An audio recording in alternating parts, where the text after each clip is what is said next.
Precision timing has always been an important part of high-performance sport. Omega has been the official timekeeper of the Olympic Games since 1932. Most sports are timed to 1/100th of a second.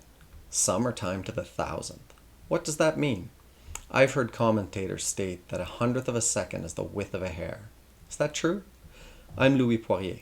I have a PhD in experimental physics, and my research will be used at the 2026 Olympic Games.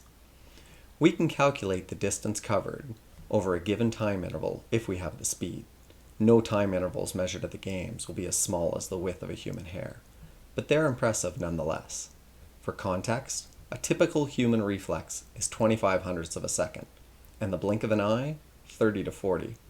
An elite sprinter will have a reflex closer to 15 hundredths of a second, but a response time faster than 10 hundredths during a race will earn them a false start. Despite this, we generally measure athlete performance in most sports to 1/100th of a second. In short track speed skating and luge, performances are measured to the thousandth of a second. The faster we go, the more distance will be covered in a given time. In bobsleigh, the top speeds will be approximately 130 kilometers an hour at the Olympic Games. At that speed, in 1/100th of a second, a sled will travel about 36 centimeters, which is small compared to the 1.5 kilometers traveled each run. Luge sleds will reach comparable speeds, but they measure results to the thousandth, so they'll travel only 3.6 centimeters at that time.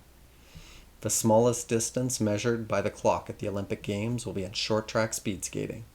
With maximum speeds around 55 kilometers an hour and times measured to the thousandth of a second, the athletes will travel only 1.5 centimeters in that interval.